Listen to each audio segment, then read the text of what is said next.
13장 신약성경 118페이지 누가복음 13장 24절부터 28절까지 봉독합니다. 좁은 문으로 들어가기를 힘쓰라. 내가 너희에게 이르노니 들어가기를 구하여도 못하는 자가 많으리라. 집주인이 일어나 문을 한 번 닫은 후에 너희가 밖에 서서 문을 두드리며 주여 열어주소서 하면 그가 대답하여 이르되 나는 너희가 어디에서 온 자인지 알지 못하노라 하리니 그때 너희가 말하되 우리는 주 앞에서 먹고 마셨으며 주는 또한 우리를 길거리에서 가르치셨나이다 하나 그가 너희에게 말하여 이르되 나는 너희가 어디에서 왔는지 알지 못하노라. 행악하는 모든 자들아 나를 떠나 가라 하리라. 너희가 아브라함과 이삭과 야곱과 모든 선지자는 하나님 나라에 있고 오직 너희는 밖에 쫓겨난 것을 볼 때 거기서 슬피 울며 이를 갈리라.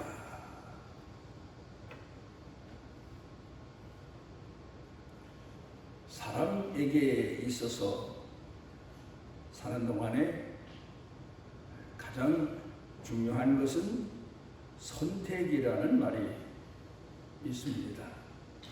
그리고 사람의 생은 선택의 연속이다. 그런 말을 하고 있습니다. 우리 조상 아담 때부터 그 후로 수많은 사람들은 자기 생에 있어서 삶에 있어서 어떤 선택을 하느냐에 따라서 그 삶의 운명이 좌우되고 만 것을 우리가 알 수가 있습니다. 아담은 하나님께서 금하신 선악과를 따먹음으로 인해서 결국 선택을 잘못해서 그 자손 대대에 죽음을 가져오게 하는 큰 오명의 죄를 범하고 맙니다.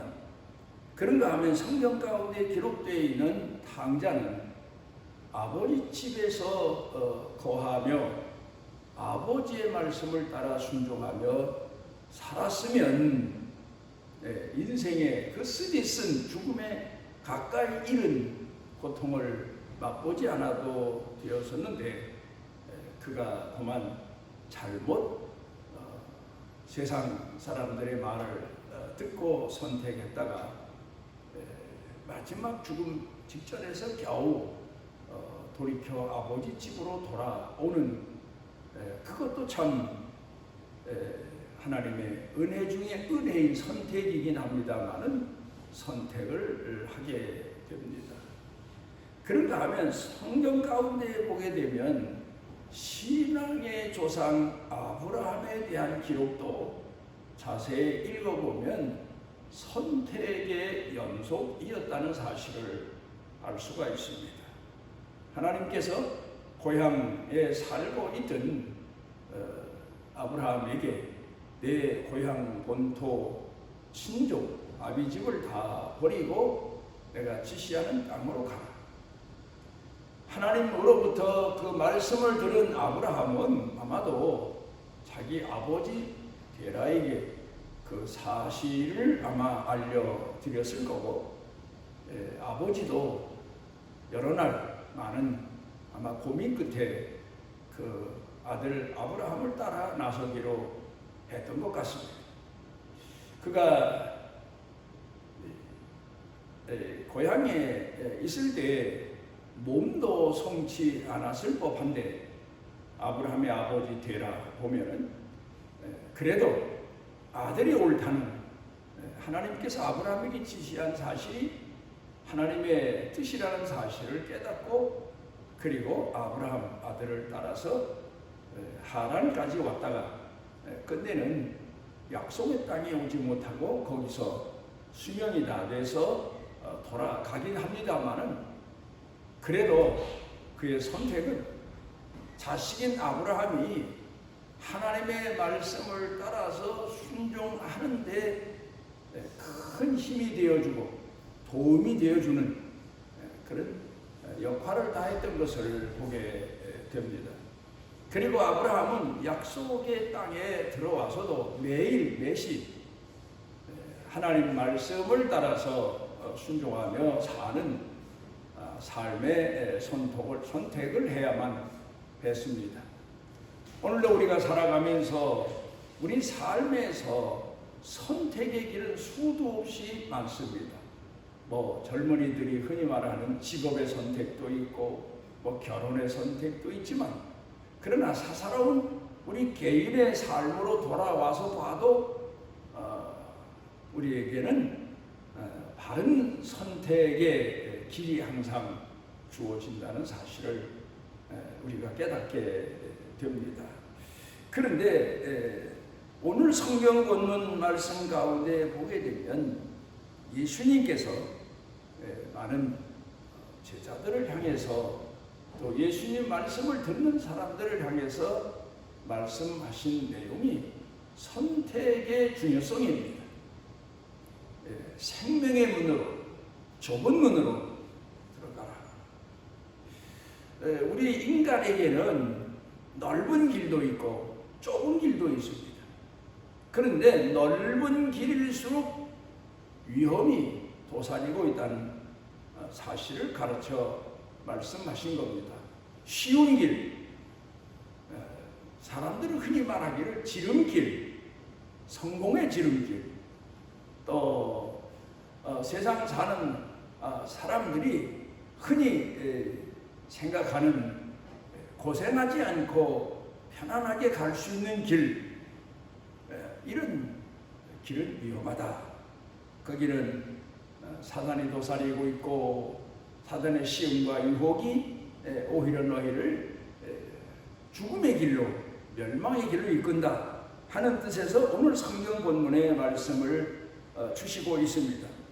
오늘 성경 본문의 말씀은 예수님을 모르고 하나님을 모르는 사람을 향해서 하셨다기보다 그래도 하나님을 알고 예수님을 알고 예수를 믿는 사람들에게 다시 한번 경각심을 일깨워주는 의미에서 주신 말씀으로 볼 수가 있습니다.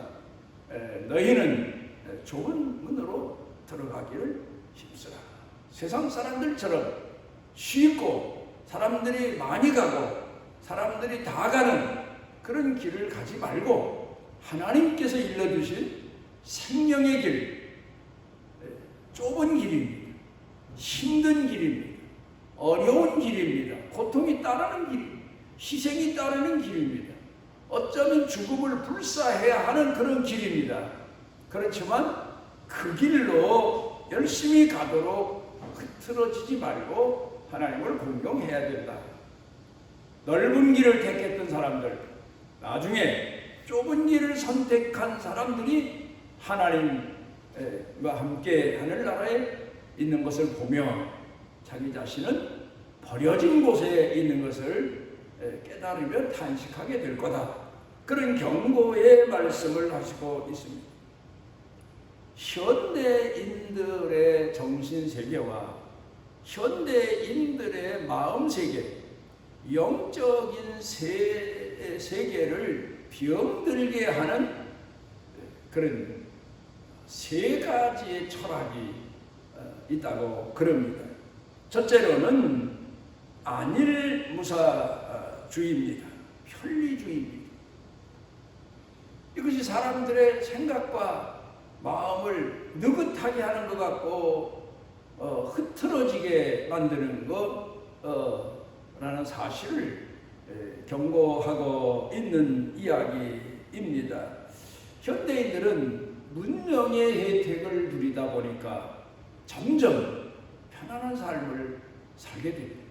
가끔 옛날 제가 어렸을 때의 어른들이 사시던 그런 삶과 오늘 우리가 살고 있는 삶을 비교해 보면, 야, 우리는 그때 비하면 천국에 사는 거다. 이렇게 편안한 세상, 이렇게 좋은 세상을 살다니, 흔히 가끔 이야기하기를 옛날 임금님보다 더 좋은 복된 인생을 산다, 그렇게 이야기하는 사람들도 있지 않습니까? 그런데 편리함이 또 사람들에게 안일함이 좋은 것 같아도, 행복한 것 같아도 오히려 그 삶에 유익을 주기보다 오히려 정신적으로 또 마음으로 경각심을 잃게 하고 자기 자신이 바로 살아야 될 깨어 각성하는 그런 신앙을 병들게 할 수 있다 하는 경고이기도 합니다. 그러니까 어떻게 하든지 우리가 이 안일주의, 안일무사주의를 경계해야 된다, 그런 말씀입니다.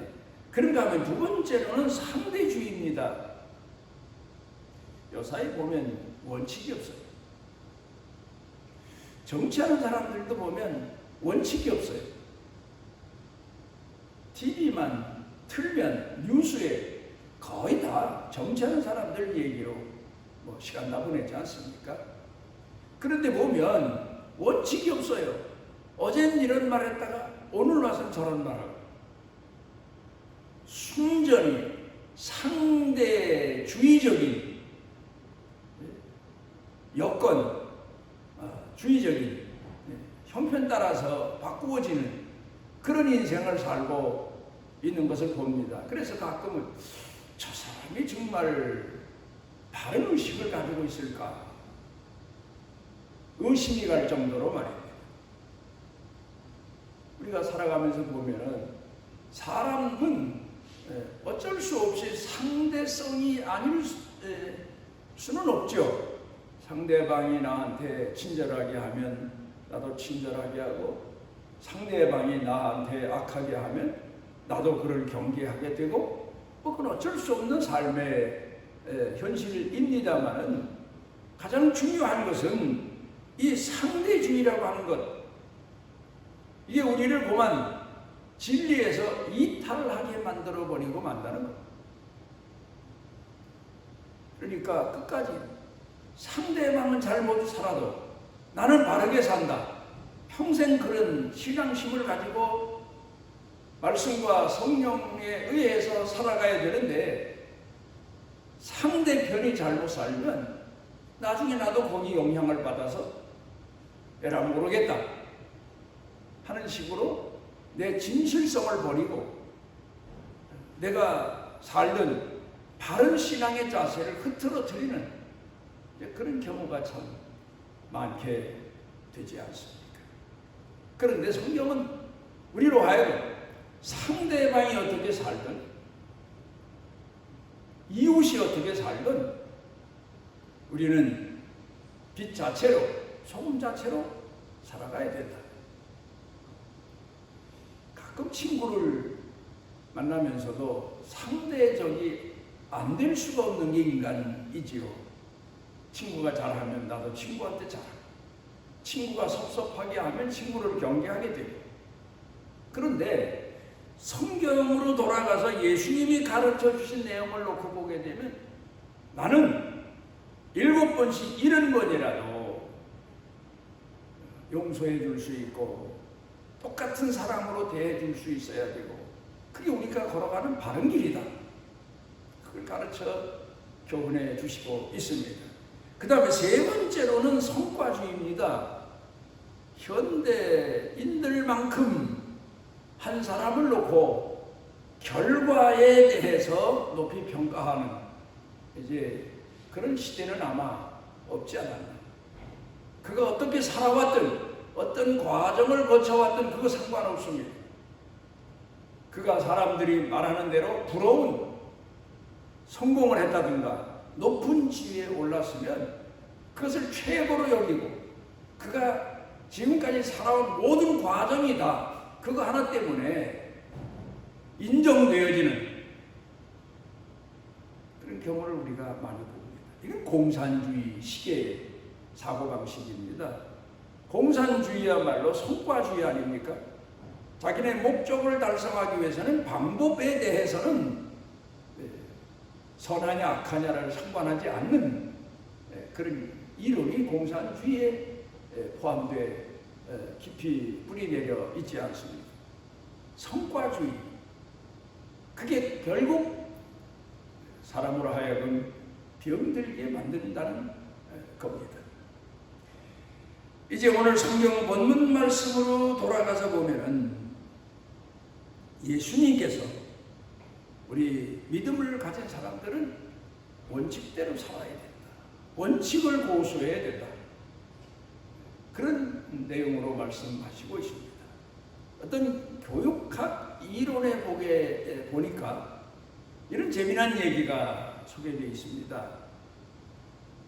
아이가 용돈을 달라고 하면 용돈을 줄 때 마치 서양 사람들이 음식값을 치르든가 아니면 서비스 업종에 가서 자기가 값을 치르고 난 다음에 팁이라고 하는 것을 주는 문화가 유럽에서는 있지 않습니까? 이제 그걸 예를 들면서 아이들이 용돈을 달라면 10,000원을 달라고 하면 11,000원, 15,000원 정도를 주라. 그런 얘기입니다. 그렇게 해야 된다. 왜? 인성교육을 위해서는. 덤을 주는 인생. 예수님 하신 대로 말하자면 오리를 가고자 하는 자에게 십리까지 가지고 줄 수 있으면 10,000원 달라면 20,000원 줘라. 그런데 10,000원 달라고 하는데 깎아서 무엇에 필요한 거냐 따지고 따져서 5,000원밖에 안 주면 아이로 하여금 인격 성장에 문제가 생긴다는 거예요. 가만히 생각해 보면 의미가 있긴 있습니다. 뭐 그렇게 얘기하는 내용이 것처럼 예수님께서 오늘 말씀하신 내용을 놓고 보게 되면 상대적이어서도 안 된다. 또 결과만을 주시하는 현대인들처럼 살아서도 안 된다. 또 안일무사주의로 편안한 것만 택하는 현대인들처럼 살아서 안 된다. 좋은 문으로 들어가라. 그런 의미에서 오늘 성경 본문 말씀 가운데서 우리를 가르쳐 교훈하시고 있습니다. 독일의 신학자 본회포라고 하는 분은 38살에 옥살이 하다가 순교까지 당합니다. 그런데 그러면서 그가 쓴 책에서 이런 얘기를 합니다. 현대 기독교인들의 문제, 현대 기독교인들이 잘못 믿고 있는 현실, 그걸 지적한 내용입니다만은 먼저는 예수 그리스도가 없는 은혜와 축복이다. 기복신앙. 그래서 복만 받으면 된다. 예수 믿으면서 예수님이 뭐라고 하셨든 상관없이 교회 오르내리면서 잘 살게 되고 건강하게 되고 번영하면 그게 최고의 복이다. 그렇게 생각하는 잘못된 사고방식, 타락이나 마찬가지죠. 그걸 지적하고 있습니다. 그 다음에 두 번째로는 십자가 없는 신앙. 우리 예수 믿는 사람들이 늘 잊지 말아야 될 것은 우리 신앙의 핵심이 십자가의 신앙이라는 사실. 예수님의 십자가만 바라보고 믿는 게 아니라 나 자신도 십자가에 못 박는, 정욕을 십자가에 못 박는, 내 쓸데없는 욕망을 십자가에 못 박아버리고 내어버리는 그런 결단으로 신앙생활을 해야 된다 하는 걸 지적하고 있습니다. 그 다음에 세 번째로는 연단 없는 신앙.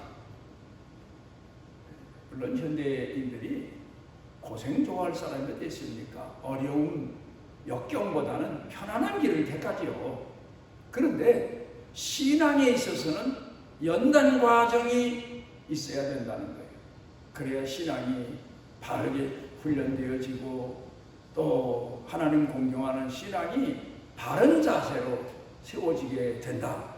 그런데 연단 없는, 고난 없는 신앙생활을 하고 싶어 한다.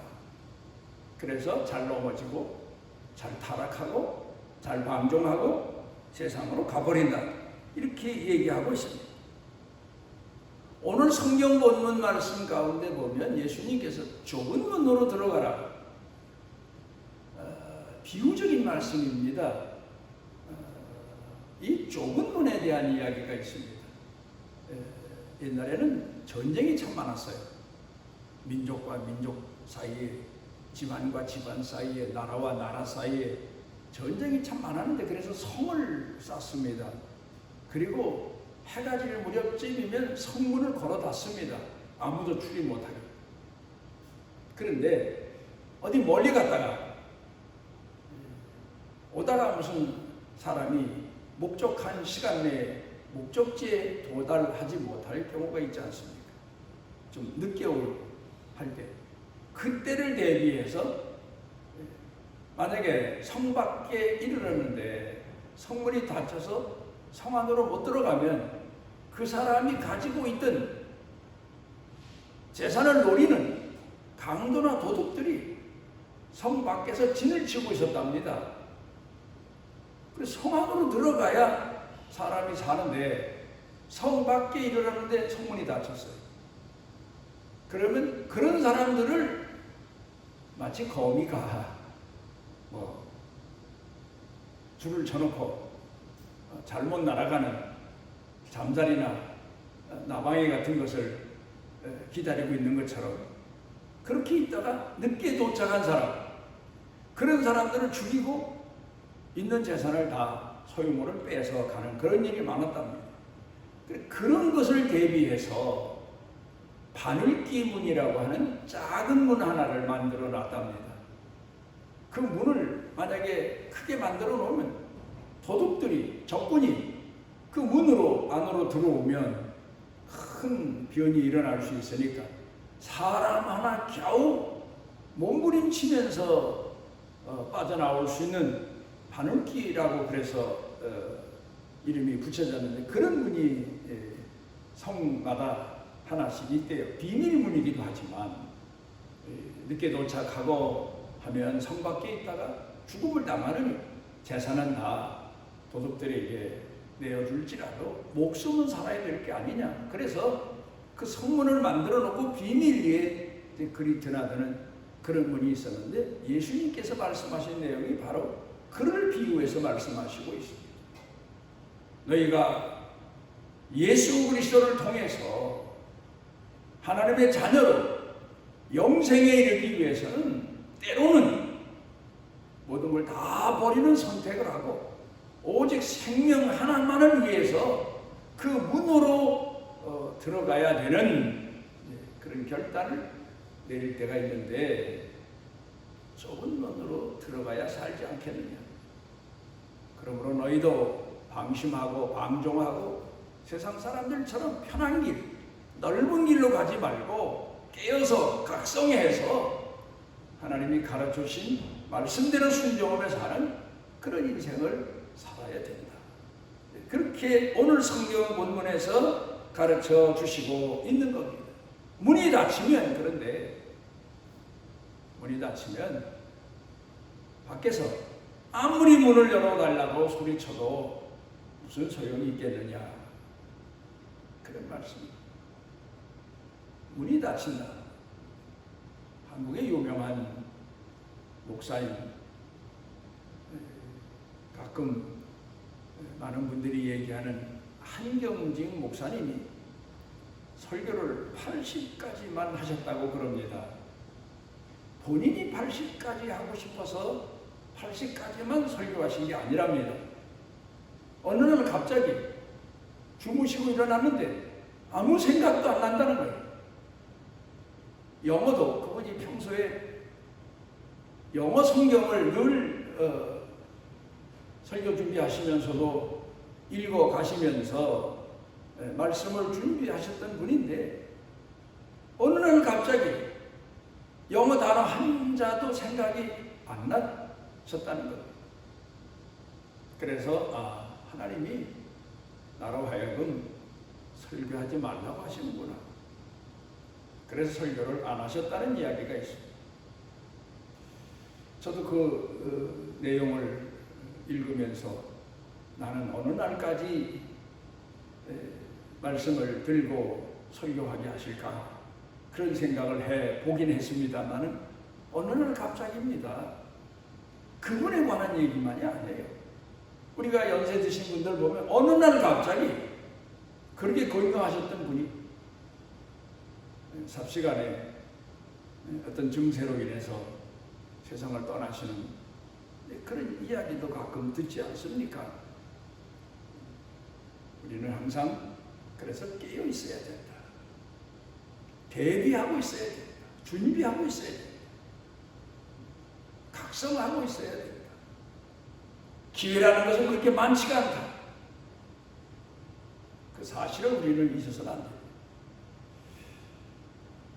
예수님께서 십자가에 끌려가실 때 성경에 기록되어 있는 대로 보면 자꾸 넘어지십니다. 정해진 시간에 그 골고다 언덕에 예수님을 끌고 가서 십자가에 못 박아야 되는데 제 시간에 못 갈 것 같으니까 로마 병정이 둘레둘레 보다가 예수님 십자가 지고 가시면서 넘어지는 모습을 보면 너무 애처로워하고 안타까워하는 건장하게 생긴 젊은 한 사람을 보고 그럼 네가 지고 가라. 그런 의미에서 구레네 시몬이라는 사람을 끌어다가 십자가를 지웠어요. 그랬더니 구레네 시몬이 그 예수님의 십자가를 지고 골고다에 올라갔고 예수님은 십자가를 지지 않고 아주 지친 몸으로 끌려가다시피 해서 골고다 언덕에 올라가서 십자가에 못 박혀 돌아가셨지 않습니까? 그 후에 구레네 시몬이라는 사람이 나 같은 죄인에게 예수님이 힘들어하시는 십자가를 대신 져다가 골고다까지 갈 수 있게 해주신 은혜 너무 감사해서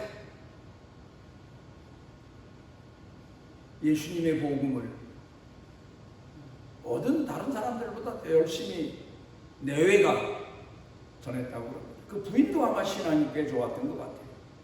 그리고 전설에 의하면 두 아들이 있었는데 그 두 아들도 다 선교사로, 전도자로 복음을 전하고 다니게 했다는 겁니다. 그래서 사도 바울이 그 구레네 시몬의 아들들의 어머니, 그러니까 구레네 시몬의 부인이죠.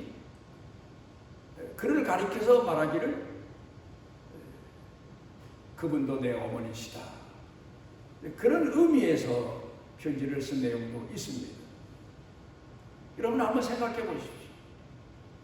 예수님께서 십자가를 지고 가시다가 넘어지셔서 도저히 일어나지도 못하시고 걷지도 못하실 때에 그 십자가를 대신 지고 간다면 베드로가 져야죠.